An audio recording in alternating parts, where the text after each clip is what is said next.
guys, it is time for more Edwardian hair. A few weeks ago I recreated a hairstyle from the Girls Own Paper and Women's Magazine, I believe that is what it's called.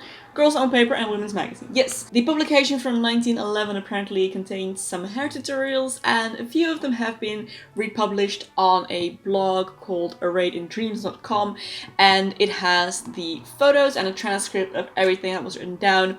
Perfect to follow, and these were published in magazines, so obviously meant for women to recreate at home. The last one I did was a Psyche knot hairstyle, which was very popular at the time. Today's hairstyle is called the new Recamier Coiffure. This is a hairstyle that was apparently the next big thing at the time, and it is supposedly really easy to recreate at home, and anyone is supposed to be able to do this. So we're gonna give it a try today.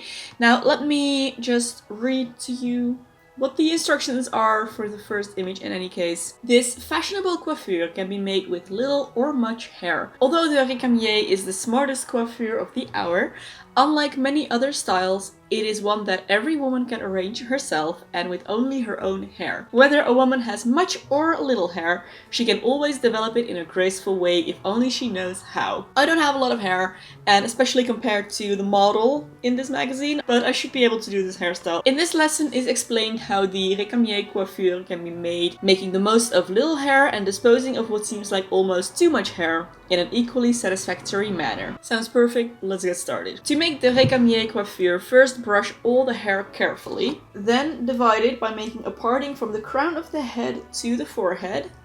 So that's just a center parting up top. And again by parting on both sides, which runs from the center parting 2 inches back of the forehead to 1 inch back of either ear. Next, brush all the hair forward. Comb it smooth and divide into 3 equal strands. So brushing everything forward. Each strand is then drawn back and fastened at the crown of the head with a large hairpin. Do first one side strand, then the other, and lastly the front one. Pin each one separately. Alright, so let's start with a side.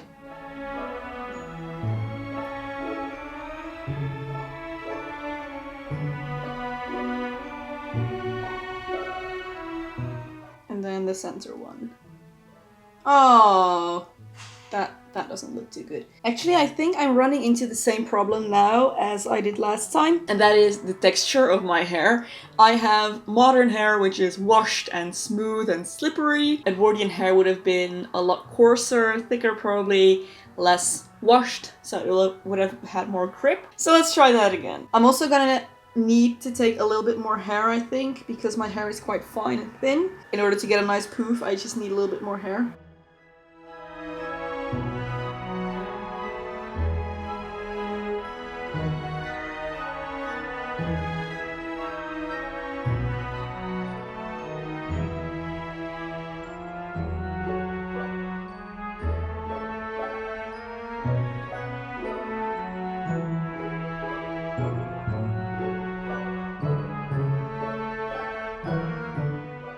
Okay, I'm gonna deal with my bangs later, but for now this is pretty much what I have. Not too bad, I think, so far, so let's move on to the next step.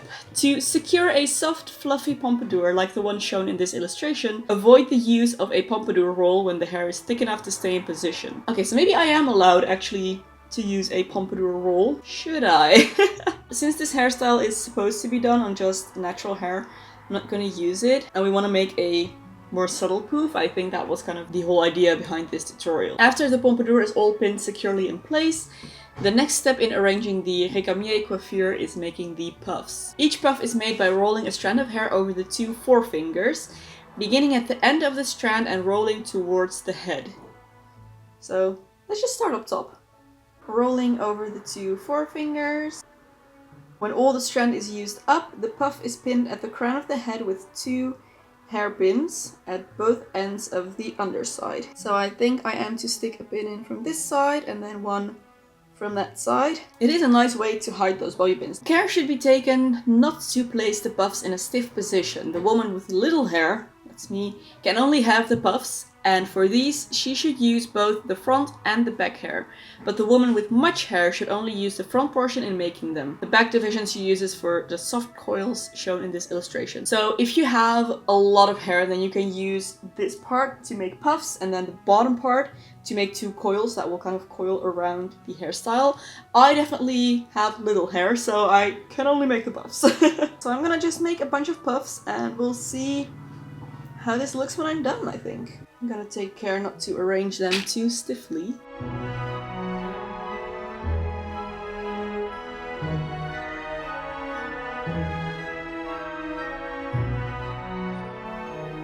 I think we're headed in the right direction.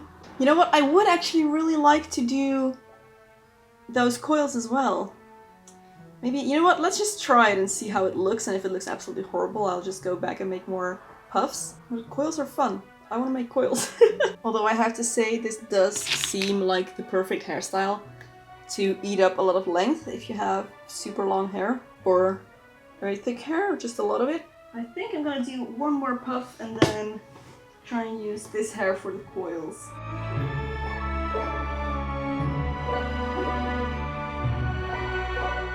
Okay. To make the coil, the back hair should be divided in two. The left division is twisted backward and brought over the right side and pinned in place around the cluster of puffs. The same should be done with the right half, only bringing it over the left side around the puffs. After the coils are in place, pin the fancy coil pins. Fancy coil pins, I like that. But yeah, I am to make two coils, so let's start with the left one, like they say. Twist it back. And then take it around. Okay, not a chance.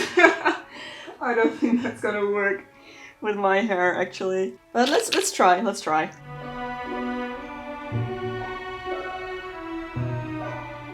Okay, so here's what we have with the coils. Let me just look in a second mirror and see what this actually looks like from the back so that I can form an opinion.